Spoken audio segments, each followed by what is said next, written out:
오늘부터 4월 한 달 동안은 그리스도인이 어떤 존재인지에 대해서 하나씩 살펴보려고 합니다.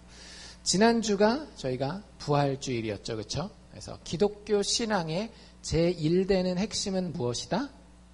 부활이다. 부활신앙이다. 라는 얘기를 드렸어요. 그래서 우리가 부활신앙을 가진 자로서 세상은 알 수 없는, 겉으로는 눈 2개, 코 하나, 귀 달려있고 뭐 2발로 걸어다니고 하루에 3끼 먹고 똑같아 보이는지 모르겠지만 부활을 믿는 순간 우리는 세상이 알 수 없는 신비로운 정체성을 가지게 됩니다. 그걸 인식하고 살아가셔야 돼요. 그래서 오늘 그 정체성에 대해서부터 먼저 이야기를 할 텐데, 우리 오늘 요한 1서 말씀을 읽었잖아요. 요한 1서 1장 5절부터 읽었는데, 요한 1서는 누가 쓴 책이게요? 당연히 요한이 쓴 책이겠죠. 성경에 2명의 요한이 나오는데 하나는 세례 요한이고 하나는 12제자 제자 중에 하나였던 사도 요한. 그래서 요한복음을 기록한 그 요한이 이 요한 1서라고 하는 편지를 써서 우리에게 전해지고 있습니다. 근데 우리가 읽은 부분, 그 앞부분에 보면 예수 믿는 사람들이 어떤 사람인지를 쭉 설명하는데요. 생명이 있는 사람이라고 하는 거예요. 여러분들, 예수 믿는 사람들은 생명이 있는 사람입니다. 예수 안 믿는 사람들은 생명이 없나요? 물론 있긴 있죠. 근데 종류가 다른 생명이에요. 2절에 보면 뭐라고 나타나는가 하면 이 생명이 나타나신 바 되었다라 그랬어요. 그냥 아무 생명이 아니라 이 생명이라 그랬어요. 이 생명이 어떤 생명이게요? 우리가 지난주에 계속 이야기했던 영원히 죽지 아니하는 예수 그리스도의 죽음을 이긴 부활 생명을 이야기를 하는 겁니다. 우리가 가진 생명은 우리의 정체성을 완전히 바꿔놓은 존재예요. 여러분들이 그런 사람을 아시는 분들도 있을 거고 아니면 책을 통해서 보신 분들도 있을 텐데, 이 사람의 정체성이 완전히 달라진 거예요. 왜요? 그 사람이 가진 생명의 질이 달라졌어요. 제가 아는 분들 가운데에 이제 마지막 암 말기 진단을 받아요. 그런 분들 여러분들 가운데 아시는 분들 있죠, 그렇죠? 근데 그러면 똑같은 24시간을 가지고 살아가거든요. 근데 절대 그 전과 똑같이 살아갈 수가 없어요. 저희 어머니가 이제 일찍 돌아가셨다라고 말씀드렸잖아요. 굉장히 맞벌이를 하시면서 열심히 이렇게 그 경제적으로 잘 집도 사야 되고, 옛날에 집 사는 거 힘들어, 지금도 힘들긴 하지만 집 사는 거 힘들고 하니까 참 많이 아끼셨어요. 근데 이제 병원에서 암 진단을 받고 중간에 한번 수술을 받고 괜찮아지셨다가 다시 재발하시고 난 다음에는 다시는 이제 회복할 가능성이 없어졌을 그때에 어머니가 저와 제 동생을 데리고 했던 일, 그 전까지는 안 하셨던 일을 하셨어요. 아디다스 잠바를 사주셨습니다. 그 전까지는 메이커라는 걸 몰랐어요. 뭐 나이키, 아디다스 뭐 이런 거 몰랐는데, 돌아가시기 얼마 전에 내가 얼마나 너희와 시간을 같이 보내겠느냐, 너희를 위하여서 많은 돈은 아니지만 어쨌든 돈도 모아놓고 뭐 이렇게 하겠지만, 근데 내가 지금까지 알던 나의 생명과 지금 나에게 남아있는 생명은 다른 종류의 생명이라는 걸 어머님이 인식하셨던 것 같아요. 그리고 그때 평생 안 사주시다. 제가 그 전까지 기억하는 최고의 메이커는 뭐였는지 혹시 아세요? 기차표 혹시 아실래나 모르겠네. 신발 중에 기차표라는 게 있었어요. 시장 가면 그 중에서 그게 꽤 괜찮은 거였습니다. 나머지는 보통 이 상표도 없는 이런 것들이 많았는데 처음으로 그때 그렇게 사주시더라고요. 뭐 저희는 그때 뭐 귀한지 모르고 그냥 입고 다니고 막 그러긴 했는데, 나중에 커서 생각을 해보니까 사람이 우리가 눈에 보기에는 다 똑같은 생명을 가지고 살아가는 것 같지만 그 생명의 질이 다르구나라는 생각을 한번 해봤었던 계기였던 것 같아요. 여러분들이 정말로 예수 부활의 생명을 가지고 살아가신다라고 한다면 여러분들의 생명의 질은 달라야 돼요. 이 생명이 나타난 바 된 거거든요. 이 영원한 생명을 우리가 보았고 증거하고 너희에게 전하였다. 우리가 그걸 받은 사람들이잖아요. 부활의 이야기를 통해서 예수 그리스도를 통해서 죽을 수밖에 없는 죄인이, 고난받을 수밖에 없는 죄인이 하나님의 영광과 하나님의 아름다움과 하나님의 영원함 가운데에 드디어 저 세상에서가 아니라 저 세상의 능력으로 이미 이 세상에서 살게 됐다라고 하는 게 부활의 핵심이라고 말씀드렸잖아요. 그런 정체성이 우리에게 있는 겁니다. 그리고 예수 믿는 사람들의 공동체의 교회가 그런 생명을 서로 알아보는 사람들의 교제가 있는 공동체라고 이야기를 하는 거예요. 여러분들, 우리 가운데 그런 사람들이 많기를 원합니다. 똑같이 나이 60 살다가 70 살다가 80 살다가 죽을 것처럼 보이는 육신을 가지고 살아가지만 그 사람과 이야기를 나눠보고 그 사람의 삶을 같이 나눠서 꼼꼼히 뜯어보다 보니까 와, 이 사람 죽지 않을 사람이구나.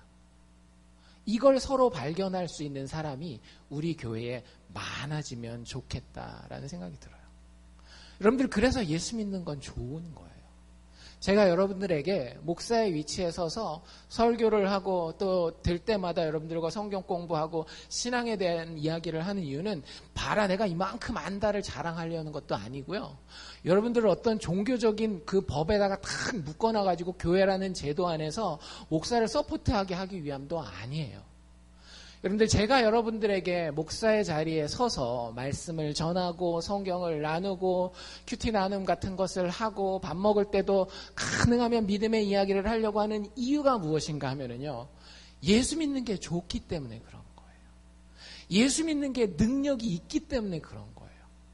여러분들이 그걸 좀 알고 신앙생활을 하시면 참 좋겠다라는 생각이 들어요. 근데 오늘 요한 1서 우리가 읽은 5절에서 10절에 보면 예수 믿는다라고 하면서 그리스도인이라고 불리우면서 보일 수 있는 세 가지 삶의 태도에 대해서 이야기를 합니다. 이건 우리가 선택할 수 있는 옵션이에요. 근데 그 세 가지 중에 두 개는요, 참 불행한 거예요.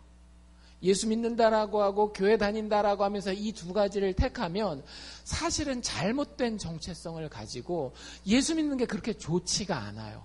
별로 그렇게 내 삶에 능력이 없어요. 마지막 세 번째 이야기할 그 정체성을 가져, 내가 이런 존재구나, 내가 이렇게 삶의 태도를 가져야 되겠구나 라고 하면 그제서야 예수 믿는 게 이제 재미가 있는 거예요. 예수 믿는 거 참 좋은 거라니까요. 그리고 진짜 능력이 있는 것이고. 그래서 여러분들 한번 우리 스스로를 이 아침에 돌이켜볼 수 있기를 바랍니다. 다른 사람들, 이거는 누가 들어야 될 거고 누가 들어야 될 거고 그러지 말고 말씀에 비추어서 과연 나는 거의 아마 이 세 가지에 벗어나지 않는 것 같아요. 제가 말씀을 준비하면서 보니까 대부분의 예수 믿는다라고 하는 사람들이 이 세 가지 삶의 태도에서, 이 세 가지 정체성에서 거의 벗어나지 않아요. 그래서 내가 과연 항상 이거는 아니라 할지라도 주로 어디에 많이 정체성을 두고 살아가고 있는지, 그리고 하나님이 정말 나에게 원하시는 정체성은 어디로 가야 하는지에 대해서 같이 한번 살펴보면 좋을 것 같습니다. 5절부터 10절인데요. 일단 5절 제가 먼저 한번 더 읽어드릴게요. 이렇게 이야기하고 있죠. 사도 요한이 우리가 저에게서 듣고, 여기서 저는 예수님을 얘기를 하는 거예요. 예수님과 3년 동안 계속 쫓아다니면서 예수님이 하나님이신 걸 보고 예수님이 천국 가르침을 직접 주셨잖아요. 우리가 그에게서 듣고 너희에게 전하는 소식이 이것이니 하나님이 알려준 것이 하나 있다라고 하는데요. 예수님을 통해서 사도 요한이 깨달은 게 무엇이냐?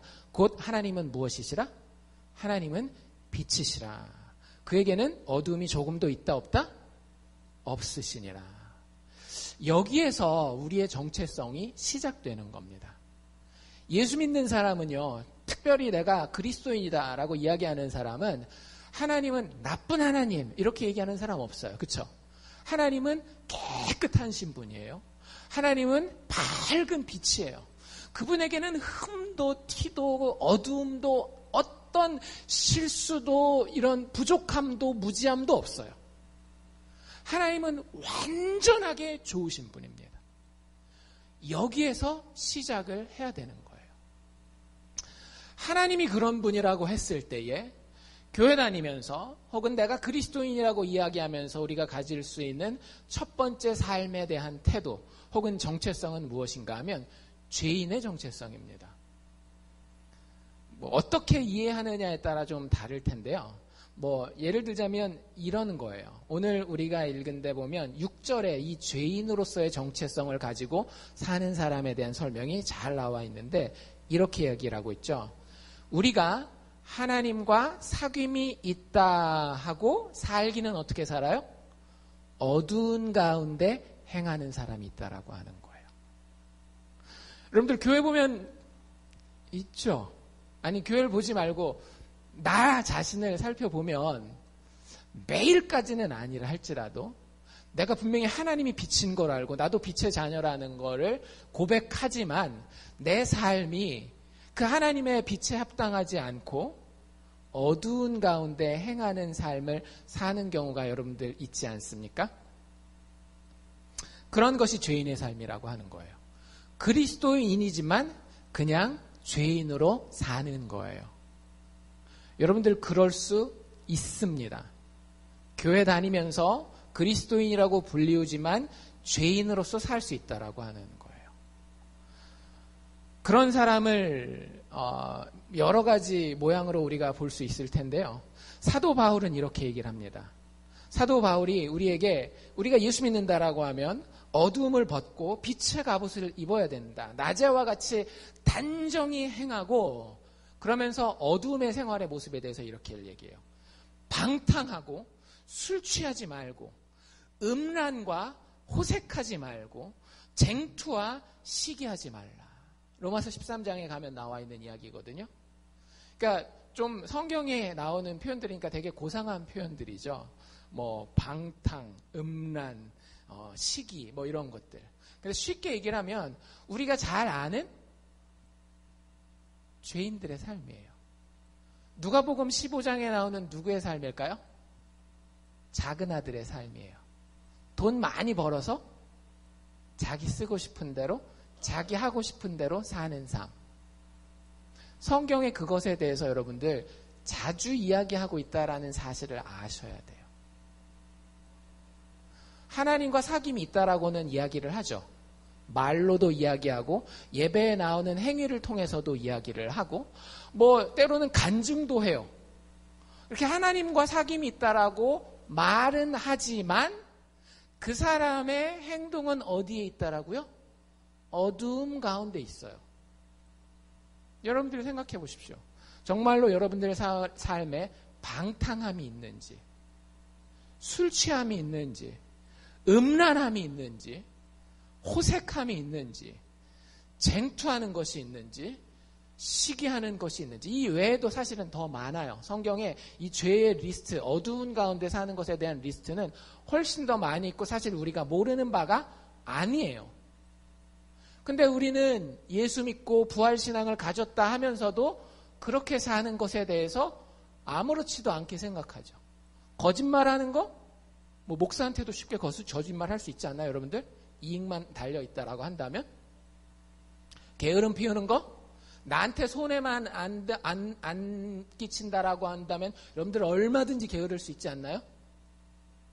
포악하게 다른 사람 앞에 지배하고 다른 사람을 짓밟는 거, 경찰한테 잡혀가지 않을 정도라고 하면 우리 얼마든지 할 수 있는 경우들이 많이 있어요. 우리는 그렇게 어두움 가운데에 행하면서 말로는 하나님과 사귐이 있다라고 이야기할 수 있다라고 사도 요한이 정확하게 꼬집어서 이야기를 합니다. 근데 그 다음에가 이제 사도 요한의 결론인데요. 아까 읽은 데 계속 이어서 읽으면 우리가 하나님과 사귐이 있다고 어두움 가운데 행하면 그건 마치 무엇과 똑같냐? 거짓말하는 것이다. 도대체 뭐에 대해서 거짓말한다라는 거겠어요? 문맥상. 그냥 돌아다니면서 다른 사람들한테 속이는 그런 거짓말을 얘기하는 게 아니겠죠. 지금 여기서 문맥상은 어떤 거짓말하는 거예요? 나 하나님과 사귐이 있다라고 얘기한 그 얘기가 거짓말이라고 하는 거예요. 이해가 되세요? 예수 믿는다라고 하는데 계속 어두움 가운데 살아요. 그렇게 행동을 해요. 변함이 없어요. 실수하는 거 말고 꾸준한 방향성을 이야기를 하는 겁니다. 그 사람은 사실은 뭐 하고 있는 거라고요? 거짓말하고 있는 거라고요. 하나님 믿어라고 이야기하지만 그 말이 거짓말이라는 거예요. 굉장히 심각하다라는 상황을 여러분들 인지를 하셔야 됩니다. 예수 믿는 사람이 죄인으로서 계속 사는 것은 사실은 예수 믿는 게 아니라는 얘기예요. 그리고 그 뒤에 뭐라고 이야기를 하고 있는가 하면 진리를 행치 아니한다라고 이야기를 해요. 그 예수 믿는 사람의 삶의 모습을 아까 제가 설명해 드렸잖아요. 방탕하고 술 취하고 음란하고 호색하고 쟁투하고 시기하는 것이 진리를 행하지 않는 거래요. 진리가 뭐길래요? 여러분들 성경에서 진리는 변하지 않는 모든 것에 대한 설명이자 모든 것의 근원에 대한 해결책이거든요. 근데 그런 것들이 지식적인 의미에서의 진리로 사도 요한은 이야기하지 않아요. 사도 요한은 굉장히 특별한 사람입니다. 여러분들 요한복음도 마태, 마가, 누가복음이랑 되게 다르고요. 이 요한 서신도 바울 서신이라든지 야고보서라든지 베드로랑 보면 되게 많이 달라요. 요한이 쓸 때 어떤 단어들은요 굉장히 특별하게 뭔가를 이야기하기 위해서 그런 거예요. 예를 들자면 요한복음 1장의 말씀은 특별히 뭘 얘기하는 거예요? 성경을 이야기하는 게 아니라 예수님을 표현할 때 요한은 말씀이라는 word라고 하는 단어, 로고스라고 하는 단어를 쓰고 있는데 요한에게 있어서 진리라고 하는 표현은 어떤 지식적인 정보를 이야기할 때 잘 쓰이지 않아요. 요한이 이야기하는 진리는 인격이에요. 한 인물이에요. 누구를 얘기를 하는 거겠어요? 본인이 3년 동안 보고 만지고 느끼고 경험했던 예수님을 이야기를 하는 거거든요. 근데 그 사람들에 대해서 어두움 가운데 자기가 하나님과 사귐이 있다 하고 어두움 가운데 행하는 사람은 진리를 행하지 아니하는 사람이다. 즉 예수를 행하지 않는 사람이라고 하는 거예요. 아까 얘기한 방탕함이라든지 술 취함이라든지 음란, 호색, 쟁투와 시기, 다른 여러 가지 뒤에 이제 말에 대한 이야기들도 되게 많잖아요. 근데 그런 모든 것들이 사실은 뭐라는 거예요? 예수 닮지 않은 모습이라고 하는 거예요. 우리가 부활하신 예수와 사귐이 진짜 있잖아요. 그럼 예수를 안 닮을래야 안 닮을 수가 없습니다. 삶이 계속 어두움 가운데 있다라고 하는 것은 부활하신 예수를 아직 모르는 거예요. 그 예수를 만나고 여전히 나에게 기쁨을 주는 행동에 집중해서 사실은 세상 사람들도 손가락질 만한 행동을 하면서 사는 것은 불가능해요. 어두움과 빛, 이 얘기만 해도 여러분들 쉽게 이해할 수 있지 않으세요? 어두운 삶 있잖아요. 어두운 삶. 밤의 문화. 보이지 않는 데서 몰래 숨어서 해야 되는 이런 행동들. 그것이 첫 번째 자기가 그리스도인이라고 불리우면서 택할 수 있는 삶에 대한 태도, 인생의 정체성이라고 하는 거예요. 결론적으로 말씀드리면요, 이런 인생이 결코 행복하지 않아요. 어두움 가운데 이렇게 진짜 내가 하고 싶은 거 다 해요. 술도 마시고 담배도 피고 마약도 하고 나쁜 짓도 하고 가서 바람도 피우고 막 이렇게 살아요. 그게 할 때는 사실은 왜 해요? 그거 하면 너무 내가 고통스러울 것 같으니까 예수의 고통에 참여하기 위해서 막 그러는 겁니까? 아니잖아요. 나한테 즐거움을 가져다 주니까 그렇게 살려고 하는 거거든요. 근데 여러분들 한 발자국만 뒤로 물러가서 그런 인생을 사는 다른 사람들을 한번 살펴보세요. 진짜 보기 좋은 삶인가요? 정말로 여러분들이 봤을 때 나도 따라 해봐야 되겠다라고 하는 행복한 삶이냐라고요? 아니죠. 어른이면 그 정도는 다 알고 있지 않나요? 내가 비록 그렇게 살지는 못한다 할지라도. 그래서요, 여러분들 죄인으로서의 정체성을 선택하고 살아가는 것은요, 굉장히 파괴적인 인생이 됩니다. 자기 스스로를 망가뜨리게 되고요. 자기 스스로만 망가뜨리겠어요? 그 부모의 마음은 얼마나 아프겠어요? 그 배우자, 가까이에서 그 사람을 아끼는 사람들의 삶까지 다 망가뜨리는 삶이 죄인으로서 자신의 삶을 선택해서 살아가는 어두움 가운데 행하는 모습이라고 하는 거예요. 여러분들 참 그리스도인은요, 죄인일 때 부름은 받지만 죄인으로 머무는 것은 불가능합니다. 여러분들이 이 앞에 나와서 주님의 살과 떡을 받아서 그분이 내 안에 사십니다라고 이야기하면은요, 죄인으로 부름받은 것은 맞지만 죄인으로 머무는 것은 불가능한 거예요. 그게 첫 번째 우리가 선택할 수 있는 옵션. 택하지 마십시오. 두 번째 옵션은 뭐냐면 의인의 옵션이에요.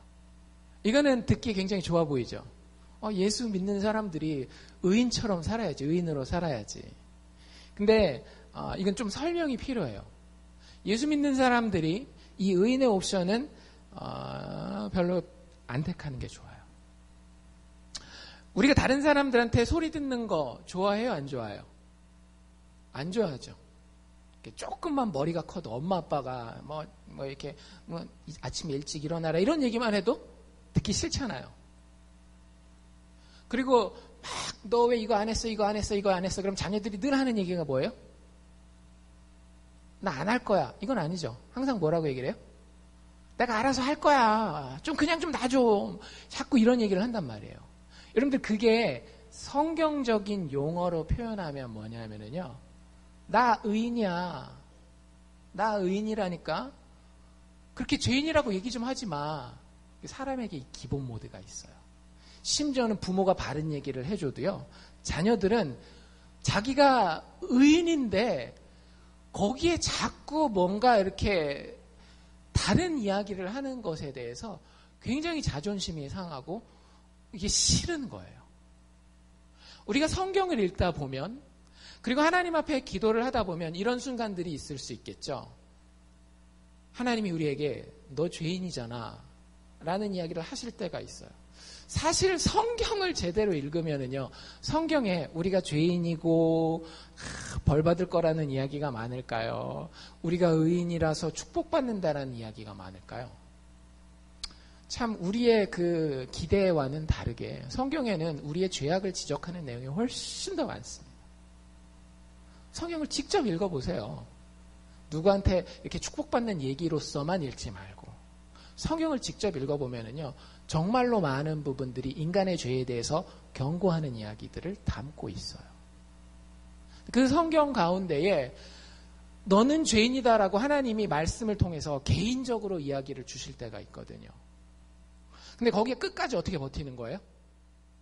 하나님 이건 내 얘기 아니네요 하고 넘어가는 거예요.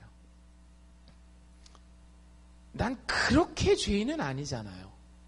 그러니까 교회 다니면 어느 정도 이제 교리적인 지식이 있기 때문에 나는 완벽한 의인이다라는 얘기는 안 해요. 근데 이렇게 우리 늘 이야기하는 것처럼 선을 정해놓는다라는 거죠. 선을 정해놓고 내가 그렇게 죄인은 아니잖아요. 굳이 그것까지 하나님 긁어내셔가지고 나를 죄인이라고 해야 됩니까? 라고 이야기한다라고 하는 거죠. 그게 제가 지금 말씀드리는 의인의 삶이라고 하는 거예요. 이런 사람들의 삶은요, 대부분 도덕적으로 깨끗해요. 종교적으로도 헌신되어 있습니다. 대부분의 우리의 이야기죠. 어디 가서 바람도 안 피우고 사기도 안 치고 누구 때리고 다니는 것도 아니고 주일날마다 교회 나오고 11조도 꼬박꼬박하고 다 한단 말이에요. 근데 이 의인의 모습은요, 그 겉에를 보고 이야기하는 것이 아니라 속 마음의 상태를 이야기를 하는 거예요. 하나님이 우리에게 정말로 너희의 죄가 이것이다 라고 이야기할 때에 하나님 그런 얘기는 좀 그만하시죠. 저 괜찮아요. 이 정도면 지옥에 갈 정도의 죄인은 아닙니다 라고 이야기하는 거예요. 근데 여러분들 참 놀라운 게 뭔지 아세요? 우리는 사람들에게 우리가 하나님께 하고자 하는 얘기를 그대로 합니다. 이게 무슨 얘기냐면요, 이 의인의 성격을 가진 사람들은 대부분 사람들에게 어떻게 대하는가 하면 굉장히 자신의 포장된 모습을 가지고 사람들을 대하게 돼요. 자기 안에 썩어져가는 문제가 있고 정말 죽을 것 같은 고통이 있어도요, 그 어떤 누구에게도 나누지 않아요. 왜냐하면 내 모습은 하나님 앞에서 뿐만 아니라 사람들에게도 의인이어야 되기 때문에. 여러분들 제가 소그룹에 대해서 되게 강조하잖아요. 우리 목자분들은 잘 아실 텐데 소그룹이 제대로 돌아가고 있는지 안 돌아가고 있는지를 알 수 있는 방법이 있습니다. 우리식으로 얘기를 하면 목장이 제대로 돌아가고 있는지 아닌지를 알 수 있는 방법이 있어요. 제대로 안 돌아가는 목장. 항상 잘된 일들만 막 나누는 거예요. 막 뭐가 잘 됐고 뭐가 축복받았고. 여러분들 인생이 진짜 그렇던가요? 진짜 그렇던가요? 아니거든요. 제대로 된 목장에 가보잖아요. 제대로 된 소그룹 모임을 이렇게 해보잖아요. 그러면 맨날 울고 질질 짜고 그건 아니에요. 유머가 있고 즐거움이 있고 함께 나누는 기쁨이 있는데 그 가운데에 잠잠하게 내가 의인이 아님이 드러나는 이야기들이 서로 나눠집니다. 그러니까 이제 오늘부터 다음에부터 목장에 가면 내가 죄 지은 걸 꼭 얘기를 해야 되겠다. 이런 책임감을 가질 필요는 없으세요. 근데 진짜 너무 자연스럽게 하나님 앞에서 그리고 사람 앞에서 스스로를 속이지 않습니다. 여기 그래서 진짜 그렇게 이야기하고 있어요. 8절에 보면 뭐라고 이야기를 하고 있는가 하면 만일 우리가 죄 없다 하면 뒤에 뭐라고 돼 있어요? 스스로를 속이는 거다. 스스로를 속이는 거라고요. 난 아무 문제 없어요. 괜찮아요. 진짜 아무 문제가 없는 건 아니지만 이 정도면 괜찮아요. 얘기하는 것 자체가 스스로를 속이는 거라고요. 그런 사람에게는 진리가 그 속에 있다 없다? 진리가 그 속에 없는 거예요. 진리를 다른 말로 뭐라고 이야기하면 된다라고요? 요한에게서는 예수가 그 안에 없다라고 하는 거예요. 여러분들 정말로 부활의 예수를 봤다라고 한다면 예수가 먼저 죽어야 되거든요. 얼마나 비참하게 십자가에서 돌아가십니까? 근데 그분이 왜 돌아가셨어요? 내 죄 때문에 돌아가신 거잖아요. 그 예수를 진짜 내가 똑바로 봐서 그 예수가 내 안에 있다라고 하면은요, 그 예수의 빛으로 내 안에 비춰지는 겉에 드러나는 행동은 아니라 할지라도 마음의 동기들을 살펴봤을 때에 내가 정말로 지저분한 죄인이라고 하는 것을 발견하게 되는 거예요. 근데 그 예수의 빛이 없기 때문에 내가 가지고 있는 그 희미한 빛으로 그 컴컴한 촛불빛으로 대충 비춰가면서 깨끗하네. 나중에 형광등 착 켜니까 여기저기 구석구석에 다 먼지 막 이런 것들이 있는데도 그냥 대충 이 정도면 아주 죄인은 아니잖아요. 이렇게 우리는 스스로 바라보면서 살 수 있다라고 하는 거죠. 근데 문제는 거기서 그치지 않아요. 10절에도 이 사람에 대한 표현이 나오는데 뭐라고 돼 있어요? 만일 우리가 범죄하지 아니하였다, 우리가 의인이다라고 얘기를 하면 스스로만 속이는 게 아니라 하나님을 거짓말하는 자로 만드는 거예요. 여러분들 이보다 큰 죄가 있을까요? 우리의 인생의 목적은 뭐라 그랬어요? 하나님께 영광을 돌리는 거죠. 근데 오히려 이 사람은 어떻게 해요? 하나님을 거짓말쟁이로 만들어버린다라는 거예요. 어떻게 이런 일이 일어나죠? 하나님은 우리에게 너희는 죄인이야 라고 이야기하셨어요. 여러분들 이게 구원받아도 변하지 않아요. 우리에게는 여전히 육신 안에 옛사람의 습성이 있어요. 너희가 죄인이고 날마다 죄를 고백해야 되는, 하나님을 의지하지 않고는 하루도 살 수 없는, 매일매일 만나를 먹지 않고는, 하늘로부터 공급되는 그 말씀을 섭취하지 않고는 살 수 없는 존재다라고 하나님이 얘기하셨어요. 근데 나는 뭐라고 얘기를 하는 거예요? 아니에요, 하나님. 난 그렇게 죄인 아니라니까요. 내가 뭐 매일매일 하나님 앞에 나아가서 하나님 그거 아니거든요. 하나님 거짓말하지 마세요. 내가 그렇게 심각한 상태에 있다라고 거짓말하지 마세요라고 하나님을 거짓말하는 자로 만들 수 있기까지 교만한 존재가 된다라고 하는 거예요. 그렇게 살면 안 되겠죠. 이 정체성은 우리가 정말로 택하지 말아야 되는 정체성입니다. 그 누가복음 15장에 나왔던 큰아들의 정체성이에요. 그렇죠? 누가복음 15장에 나왔던 그 큰아들은 자기가 불효자라고 생각했겠어요? 효자라고 생각했겠어요? 완전 효자라고 생각했겠죠. 아버지가 시키는 거 자기 입으로 그러잖아요. 내가 한 번이라도 어긴 일이 있습니까? 진짜 모든 걸 다 지켜서 자기가 아버지 앞에 완벽한 의인이라고 생각했던 거예요. 네, 여러분들 그렇지 않습니다. 그리고 그 인생은요, 다른 거 이런 거 다 떠나서요, 그냥 인간적으로 얘기했을 때에 불행한 인생이에요. 이 사람은 언제 행복하겠어요? 자기가 의인일 때 행복하거든요. 자기가 의인의 정체성을 가지고 있으면은요, 자기가 의인일 때 행복해요. 그래서 끝이 없이 그 의인의 자격을 쌓기 위해서 엄청 노력합니다. 근데 그게 내 본질상 쉽지 않을 뿐더러 불가능해요. 다른 사람들한테는 늘 웃는 모습으로 내 사진첩에 혹은 내 페이스북에 나와 있는 그 잘나고 웃고 행복한 모습으로 보이고 싶어요.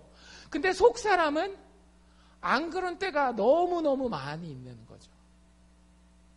그러니까 자기 자격을 주장은 하지만 그게 아닌 것을 발견할 때마다 자기 스스로 너무 큰 자괴감이 드는 거예요. 좀 안 좋게 얘기하면 위선적인 인생을 살게 되는 거고요. 좀 불쌍히 여기면 참 찌들고 억눌린 자유가 없는 삶을 사는 겁니다. 예수 믿는다라고 하는데 도덕적으로 착하다라고도 하는데 다른 사람들한테 칭찬도 많이 받는데 속 사람에는 자유가 없는 거예요. 예수 그렇게 믿는 사람들 굉장히 많습니다. 우리 교회는 그런 사람이 많지 않으면 좋겠어요. 예수 믿으면서 내가 의인이기 때문에 그 의인으로 보여져야 되기 때문에 정말 애쓰면서 내 몸은 마음은 다 망가져가고 다 헤어져가는 그런 모습으로 우리가 신앙생활하지 않으면 좋겠다라고요. 여러분들 우리가 참 그리스도인이라고 한다면은요, 의인이라고 주장하는 것은 불가능합니다. 두 가지 모습 기억하십시오. 우리가 참 그리스도인이면요, 죄인으로 머무는 것이 불가능할 뿐만 아니라 의인이라 주장하는 것도 불가능한 거예요. 세상은 이 둘 중에 하나거든요. 착한 사람 아니면 나쁜 사람이잖아요. 즉 의인 아니면 죄인이잖아요. 근데 사도 요한은 예수와 함께 부활하신 그분과 함께 겪어보면서 살아보고 진리를 깨달아 보니까 인생이 죄인으로 살아도 불행하고 의인으로 살아도 불행하다라는 거예요. 오직 길은 복음의 길밖에 없는 거예요. 그래서 우리가 가지게 되는 선택할 수 있는 세 번째 정체성이 있습니다. 여러분들이 다 이 정체성을 선택하시기를 저는 바라요. 바로 어떤 정체성이냐? 용서받은 죄인으로 여러분들 사시기를 바랍니다. 우리는 다 용서받은 죄인입니다. 우리가 참 그리스도인이라고 한다면. 용서받은 죄인을 사도 요한은 뭐라고 표현하고 있는가 하면 9절에 나와 있는데요. 사실 9절 읽으면서 이거 어디서 많이 듣던 거다 그러지 않으셨어요? 제가 9절 다시 한번 읽어볼 테니까 내가 이걸 어디서 봤지? 한번 찾아보시길 바랍니다. 9절. 만일 우리가 우리 죄를 자백하면 저는 미쁘시고 의로우사 우리 죄를 사하시며 모든 불의에서 우리를 깨끗게 하실 것이요. 어디서 보셨어요? 우리 일주일에 한 번씩은 하지 않나요? 회개기도 할 때, 회개기도 끝나고 나면 제가 읽어드리는 성경 구절이 드디어 여기 있었던 겁니다. 아무 데서 나온 게 아니라 성경책에서 온 거예요. 근데 어쨌든 거기에서 용서받은 죄인을 뭐라고 다른 말로 표현하고 있는가 하면 죄를 자백하는 자다라고 이야기를 하는 거예요. 여러분들 여기서 죄를 자백한다라고 하는 것은요, 현재 시제입니다. 어쩌다가 한번 하는 것이 아니라 계속 내 정체성 가운데에 여전히 죄된 것이 있는 것을 발견하고 그것을 쉽게 얘기하자면 데일리, 매일매일 이야기하는 사람이에요. 우리는 일주일에 한 번 교회에 와서 시켜놔야 그때서야 회개기도 할까 말까 하죠.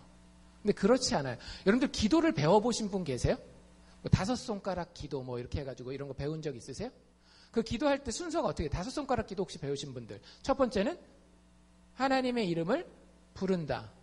두 번째는 하나님께 영광을 돌린다. 그쵸? 찬양하는 거. 세 번째가 뭐예요? 회개 기도하는 거예요. 그리고 네 번째가 우리가 간구할 내용을 구하고 마지막 5번째가 예수님의 이름으로 기도를 마무리한다 해요. 그러니까 제일 가운데 뭐가 있는 거예요? 우리의 죄에 대한 기도가, 회개의 기도가 있는 거예요. 그러니까 여러분들 사실 언제 기도합니까? 매일매일 기도하지 않나요? 밥 먹을 때 기도하고 잠잘 때 기도하고 일어날 때 기도하고 뭐 매번은 못한다 할지라도 사실 우리에게는 매일 기도할 기회가 있어요. 근데 그 매일 기도 가운데 사실은 뭐가 포함되어 있더라고요? 죄를 자백하는 것이 포함되어 있는 거예요. 일주일에 한 번 예배당에 왔을 때만 하는 게 아니라고 하는 거죠. 여러분들 우리가 얼마나 의인입니까? 얼마나 깨끗합니까? 얼마나 깨끗하길래 나는 일주일에 한 번 정도만 죄를 고백하면 됩니다. 이렇게 생각하시나요? 성경에서 가장 예수님 빼고 성경에서 가장 의로운 사람 중에 한 명을 꼽으라고 하면 누굴 꼽을 수 있겠어요? 사도 바울 꼽을 수 있지 않겠어요? 사도 바울이 인생의 마지막에 죽기 얼마 안 남은 그때에 디모데에게 편지를 써서 이런 이야기를 합니다. 뭐라고 이야기를 하는가 하면 그리스도 예수께서 죄인을 구원하시려고 세상에 임하셨다. 뭐 이건 우리가 다 알고 있는 거죠. 그렇죠? 예수님이 이 땅에 오신 이유는 죄인을 구원하려고 오신 것이다. 그리스도 예수께서 죄인을 구원하시려고 세상에 임하셨다 하였도다. 그래놓고 그 진리에 자기를 대입해서 이렇게 얘기를 합니다. 근데 그 죄인 중에 내가 괴순이라. 이 말 들어보셨죠? 그렇죠? 사도 바울이 우리가 방금도 얘기한 것처럼 예수님 다음으로 제일 거룩한 사람이라고 뽑을 수 있는 사도 바울이 그 죄인들, 예수님이 죄인들을 구원하려고 이 땅에 오셨는데 그 죄인들 중에 나는 괴순이라. 영어로는 worst, 최악인이라. 이렇게 얘기를 해놨단 말이에요. 근데 그 많은 성경학자들이 그 본문을 주해를 하면서 뭘 주의 깊게 보는가 하면 사도 바울이 옛날에 회개했잖아요. 그렇죠. 다메섹 회상에서 다메섹 도상에서 예수님 만나고 회개했잖아요. 그러면 원래 여기 정상적인 시제는 이거여야 된다라는 거예요. 그 죄인들 중에서 내가 괴수였느니라. 과거 시제를 써야 된다라고 하는 거예요. 근데 디모데전서 1장 집에 가서 확인하실 분들은 직접 눈으로 확인해 보십시오. 내가 죄인 중에 괴수니라. 현재 시제를 쓰고 있다라고. 죽음을 얼마 안 남긴 시점이에요. 그리스도인이 되어서 꽤 오랫동안 예수 믿는 사람으로서 의롭게 살아온 사람이라고요. 하나님의 영광만을 위해서 살아온 그 사람이 자기 스스로에 대한 정체성을 뭐라고 고백하고 있다라고요? 죄인 중에 아직도 내가 현재 괴수니라 라고 자기를 고백하고 있다라고 하는 거예요. 사도 바울이 매일 기도 가운데 하나님을 만날 때에 회개하겠어요? 안 하겠어요? 할 수밖에 없는 거예요. 내 정체성이 어떤 존재인지 알기 때문에. 죄를 매일매일 고백하는 자가 용서받은 죄인입니다. 이게 죄를 고백한다라는 게 뭐야? 그러면 여러분들 그런 날 혹시 있을 수 있어요. 내가 오늘 진짜 컨디션이 좋아서 가난한 그 홈리스를 보고 돈도 줬고 남편이 막 나한테 화를 냈는데도 나는 꾹 참았고 뭐 진짜 선하게 하루를 살았어요. 정말 착하게 하루를 살았단 말이죠. 그날은 어떻게 하나요? 죄를 자백하지 못하는 날인가요? 여러분들 우리 스스로를 그렇게 과대평가하지 마십시오. 여기서 죄를 자백한다라고 하는 것은 매일 진심으로 죄를 발견하고 그것에 대해서 애통한다라는 얘기거든요. 여러분들이 정말로 하루 종일 화 한 번 내지 않고 불쌍한 사람들을 만날 때마다 다 도와줬어도 여러분들은 뭘 봐야 되는 건가 하면 여러분들의 마음 속을 쳐다봐야 되는 거예요. 여러분들 가난한 사람들에게 돈 줘보셨죠? 그때 어떤 생각 해보셨어요? 인정 안 하실런지도 모르겠지만 그때 가난한 사람들한테 돈 줄 때 제일 먼저 들기 쉬운 생각이 뭔지 아세요? 뿌듯함. 뿌듯함 아니던가요? 탁 창문 내리고 1달러 지폐를 딱 건네는 순간 여러분들 스스로에 대한 뿌듯함이 생겨요. 아내나 남편이 막 성질을 팍팍 긁어놨어요. 애가 집에서 막 성질을 막 팍팍 긁어놨어요. 겉으로는 아무 말도 안 하고 정말 온유하게 지나갔습니다. 근데 여러분들 그럴 때 여러분들 속마음 살펴보셨어요? 저도 여러분들에게 솔직하게 말씀드리면 내가 이제 가족의 연을 끊어야지. 이런 생각까지도 많이 자주 해요. 여러분들 안 하십니까? 저만 하는 겁니까? 이렇게 그렇게 행동은 못하지만 그런 마음을 가질 수 있잖아요. 여러분들 우리가 하루 24시간이라도 죄를 안 짓고 살 수 있는 날은 없어요. 그걸 깨달아야 돼요. 내가 죄인이구나가 처절하게 진짜 죄인이구나 이게 깨달아져야 돼요. 근데 예수 믿는 사람이 왜 좋은지 아세요? 그 죄를 들고 나갈 때가 있어요. 그래서 좋은 거예요. 아까 얘기한 그 의는요, 자기한테 죄가 없을 때는 막 하늘 높은지 모르고 막 척척 치고 올라가다가 자기가 어떤 도덕적인 뭐에 딱 걸리잖아요. 뭔가 마음에 상황이 안 되는 것들이 있잖아요. 그러면 표현도 못하고 속으로 막 썩어져가면서 저 지옥 바닥 맨 밑에까지 내려가는 거예요. 근데 예수 믿는 사람은요, 매일매일 내가 죄인인데도 매일매일 그 죄를 들고 나아가서 자백하면, 여기 뭐라 그랬어요? 그는 미쁘시고 의로우사 우리 죄를 사하실 것이다. 여러분들, 애들이 부모랑 어떻게 해서 살 수 있는 건지 아세요? 같이 살 수 있는지 아세요? 애들이 여러분들이 원하는 대로 탁탁 다 할 수 있기 때문에 여러분들이랑 살 수 있는 게 아니에요. 애들이 여러분들이랑 살 수 있는 이유는요, 내가 잘못해도, 내가 사고 쳐놔도 그래도 가면 우리 엄마가 우리 아빠가 받아주지 않겠나. 그게 무너지면 가족관계가 끝나는 거 아닌가요? 제가 지난번에 봤던 영상 중에 어떤 목사님이 게이였어요. 게이가 뭔지 아시죠? 남자인데 남자를 좋아해서 이렇게 막 쫓아다니는, 부모가 이제 중국계 이민자였거든요. 그러니까 우리 이민자의 가정들이 부모가 모르는 세계에 자녀들이 있는 경우들이 참 많이 있어요. 하나도 몰랐던 거예요, 정말. 학교에서는 박사학위를 받기 직전까지 항상 우등상에 막 이게 하니까 부모는 그냥 그게 좋은 줄 알고. 근데 이 사람이 동성연애를 하고 그러면서 이제 항상 이 동성연애를 하는 경우에는 많은 경우에 육체의 쾌락을 극대화시키기 위한 이유가 많잖아요. 그러다 보니까 마약까지 같이 하고, 마약을 그냥 자기가 하면 손해잖아요. 맨날 자기 돈 나가야 되니까. 그래서 이 사람이 마약도 팔았어요, 같이.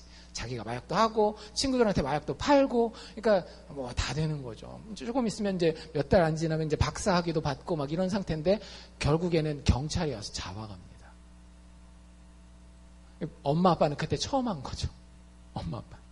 여러분들, 우리 자녀에 대해서 많이 안다라고 생각하지 마십시오. 특히 이민사회에서는. 특히 이민사회에서. 근데 그리고 나서 이 엄마 아빠가 자녀의 그 문제 때문에 예수를 믿게 돼요. 근데 예수 믿으니까 자녀한테 뭐라고 얘기를 하겠어요? 그럴 수도 있지 뭐, 그런 게 아니겠죠. 예수 믿는 사람은 어쩔 수 없어요. 진리 가운데 사는 사람이기 때문에. 너 이거 마약 끊어야 된다. 제대로 된 성 정체성을 가져야 된다. 이런 얘기들을 하는데 이 사람이 그게 귀에 들어오겠어요? 안 들어오겠어요? 전혀 안 들어오죠. 진짜 듣기 싫은 거예요. 감옥에 갔는데도 뭐 6년인가 몇 년형을 받았다는데 한 번도 부모한테 전화를 안 한 겁니다. 웬만큼 독한 사람이 아니면 그렇게 안 할 텐데. 감옥에 가도 부모한테 전화 한 통을 안 해요. 왜 하면 또 잔소리할 게 뻔하니까. 근데 나중에 정말로 큰일이 나서 엄마 아빠한테 전화를 하지 않으면 안 되는 상황이 됐어요. 그때 전화를 엄마한테 했는데 엄마가 그 전화를 받고 그냥 받아주는 거예요.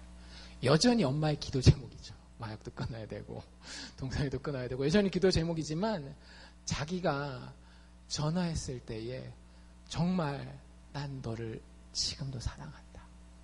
내가 너 지금도 사랑한다. 네가 잘못하는 건 잘못하는 거지. 근데 그래도 너는 내 품에 내가 사랑하는 내 아들이다.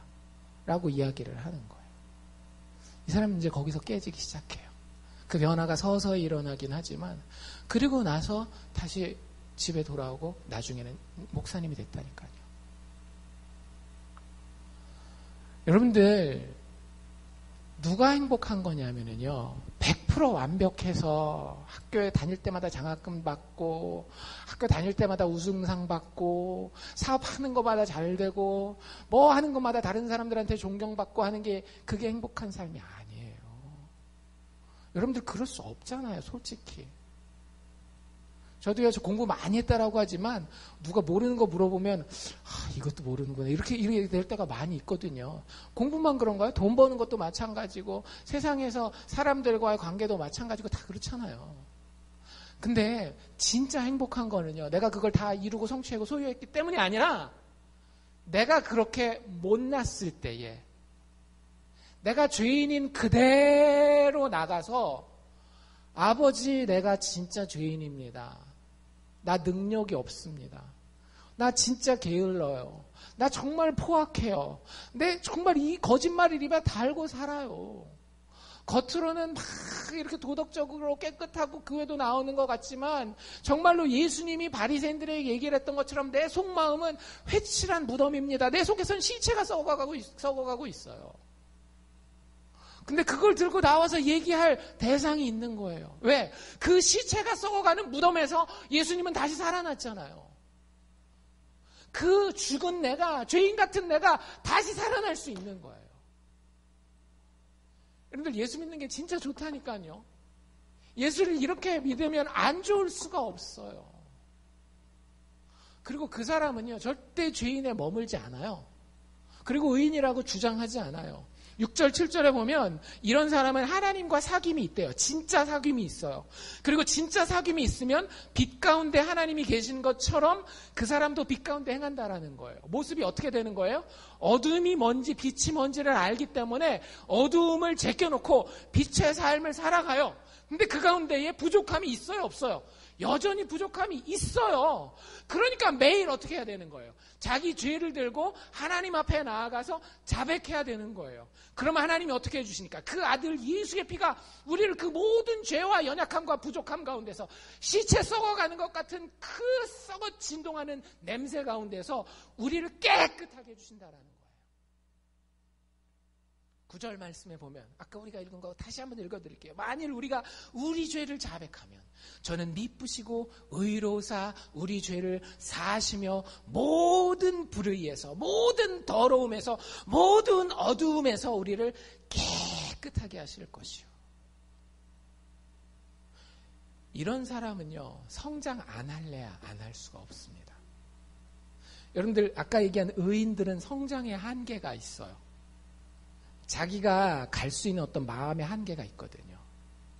거기를 벗어나는 거는 그 이상을 시키잖아요. 하나님이 아니라 하나님 아버지가 시켜도 못 가요. 근데 용서받은 죄인으로 자기의 정체성을 삼은 사람은요, 하나님이 이놈아 그거 아니야 할 때마다 아 그거 아니군요 라고 이야기를 해요. 그리고 아니면 그거 들고 가서 하나님 이거 잘못했습니다 하면 되니까 그럼 하나님이 어떻게 될까요? 그 사람 끌어주시는 거예요. 여러분 용서받은 죄인은요 의로워집니다. 이게 비밀이에요. 우리가 의인이기 때문에 의로운 것이 아니라 죄를 용서받으니까 그 용서받은 죄 가운데에 십자가 바라보고 예수가 어떤 분인지 보면은요 우리는 거기서 성장하게 되는 거예요. 마음에 답답함이 있는 게 아니라 늘 마음에 후련함이 있어요. 그 가운데 진짜 기쁨이 있고요. 부족한데도 만족이 있는 거예요. 상황이 완벽하지 않은데도 평안을 누리는 거예요. 무자격을 내가 자격 없음을 인정하게 되고요. 그 가운데 역사하시는 하나님의 은혜에 놀라움에 감격할 수밖에 없고 감사할 수밖에 없어요. 눈물을 흘려도 그게 찌든 눈물이 아니라 정말로 카타르시스를 가져다주는 내 마음의 모든 것을 시원케 해주는 그런 눈물을 흘리는 거예요. 여러분들 이게 복음의 능력입니다. 이게 복음을 아는 자의 정체성이라고 하는 거예요. 그리스도인은요 내 능력 안에 완벽한 자가 아닙니다. 그리스도인은 나의 약함을 발견하는 자이고 동시에 이 나의 약함 가운데 역사하시는 하나님의 강함을 보는 자예요. 죽음 가운데 나와 똑같은 죽음을 죽으신 그분이 나를 위해서 다시 살아나셨어요. 그 부활의 소망 가운데 나를 던져버리는 거예요. 약하지만 여기 있습니다. 다 주님 앞에 드립니다. 하고 드릴 때에 그 예수님의 부활과 함께 내가 살아나는 것을 체험하는 겁니다. 여러분들 많은 교회 다니는 사람들은 죄 중심으로 살아가요. 이 죄 중심이라는 게 뭐냐면 죄 짓는다라는 이야기뿐만 아니라 내가 죄를 짓느냐 죄를 안 짓느냐 요 죄 중심이 되어서 막 클럽 가고 술 마시고 친구들이랑 나쁜 짓 할 때도 이게 하나님 앞에 지옥 갈 죄인가 안 죄인가 막 이런 거 하는 거예요. 그리고 오늘 내가 그런 거 안 했으면 그 죄를 안 지었다라는 거야. 되게 막 내 스스로 자부심을 가지고 그만하는 거예요. 그 죄에 막 이끌려 죄 중심의 삶을 산다니까요. 그 율법주의라 그러지 않나요? 안 지으면 되게 죄책감 생기고, 죄를 지으면 되게 죄책감 생기고, 죄를 안 지으면 막 하늘보다도 더 거룩해져 있고. 아니에요. 우리 예수 믿는 사람들은요, 죄 중심의 정체성을 가질 수가 없어요. 우리 예수 믿는 사람은요, 예수 그리스도 중심의, Christ centered, 그리스도 중심의 정체성을 갖는 겁니다. 하나님이 예수 안에서 도대체 죄인들을 놓고 무엇을 하셨는지, 그분이 죄인들을 위하여 그들을 사랑하셨고 그들을 위해 죽어주셨고 그들이 그 소망 없는 그곳에서 예수의 부활과 함께 다시 살아날 수 있는 거예요. 그래서 그 그리스도를 통해서 하나님과 사귐이 있는 삶을 살아가는 거예요. 내 옆에서 친구가 술을 마셔요.